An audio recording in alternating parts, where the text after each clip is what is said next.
Volume notifikasi. Assalamualaikum warahmatullahi wabarakatuh. Pada kesempatan kali ini kita akan mengenal adanya komputer bicara. Komputer bicara itu selayaknya pada umumnya komputer pada umumnya, bahwa komputer bicara itu tidak ada bedanya, hanya diberi tambahan dengan software, yaitu software yang dapat menerjemahkan teks ke dalam audio. Nah, komputer bicara itu dinamakan komputer bicara karena diberi tambahan yang namanya software JAWS. Software JAWS yang dapat mengubah teks menjadi bentuk audio yang dapat didengarkan. Itu namanya komputer bicara. Jadi komputer bicara tidak ubahnya seperti dengan komputer pada umumnya, halayaknya orang-orang dipakai. Nah, komputer bicara biasa dipakai oleh orang-orang tunanetra. Nah, komputer bicara dia selalu menggunakan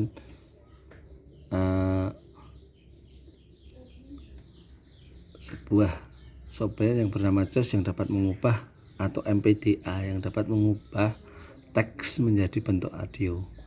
Jadi setiap teks akan diubah menjadi audio sehingga dibacakan oleh software yang namanya JAWS atau MPDA sehingga dapat didengarkan oleh kaum tunanetra. Hanya seperti ini.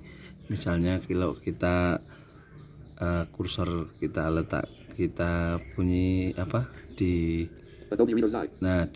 Acrobat, dia akan bunyi Acrobat. ABB Reader, maka dia akan bunyi ABB Reader. Control panel, dia menggunakan logat bahasa Inggris saja.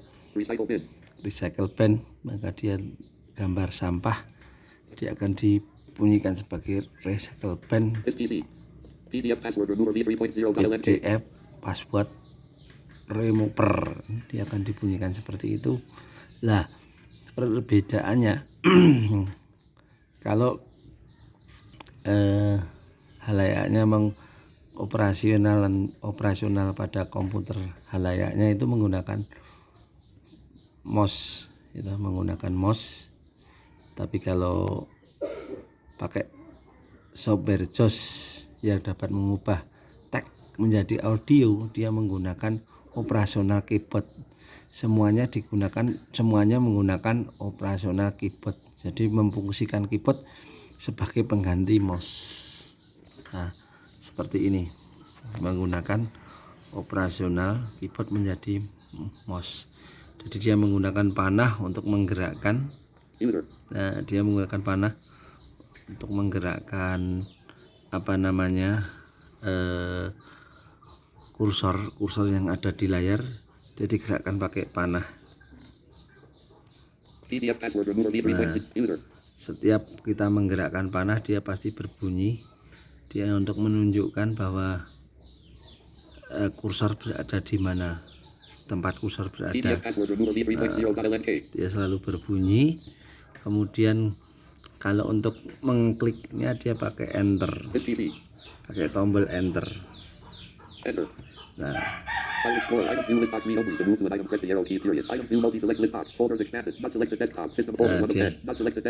dia akan masuk. Nah, dia akan masuk ke dalam folder atau yang kita klik atau yang kita enter. Maka di dalam penggunaan komputer bicara diharuskan mengenal tombol-tombolnya. Nah, dalam pengenalan tombol itu maka seorang harus dikenalkan dengan menggunakan tombol-tombol, dengan menggunakan pengetikan 10 jari ya.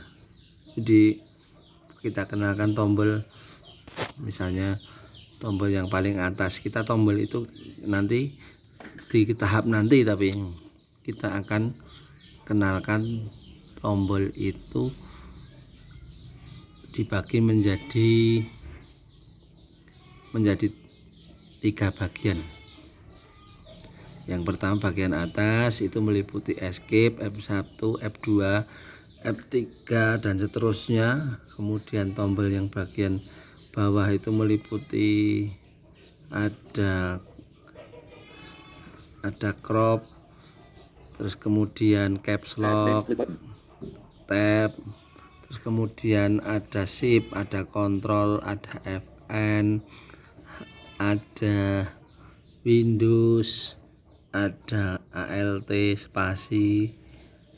Terus kemudian tombol yang paling kanan ada panah dan sebagainya. Nah, itu dulu pengenalan untuk komputer bicara. Jadi sekali lagi, komputer bicara ialah merupakan komputer yang diberi tambahan software yang dinamakan JOS atau MPDA yang dapat mengubah teks tampilan di dalam komputer menjadi audio, berubah menjadi audio atau menerjemahkan di dalam bentuk audio atau suara. Jadi setiap tombol yang dipencet akan berbunyi, misalnya escape dia akan bunyi escape. Nah, seperti itu, escape. Nah, escape. Kalau dia bunyi caps lock, dia akan bunyi caps lock. Nah, kalau A dia bunyi E, B, dan seterusnya. Seperti itu dulu untuk pengenalan software komputer bicara bagi tunanetra. Terima kasih atas, ada kurang lebihnya saya mohon maaf.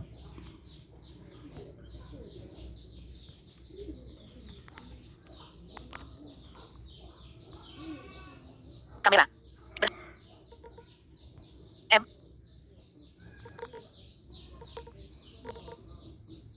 M. Tangkap tombol. Berhenti merekam.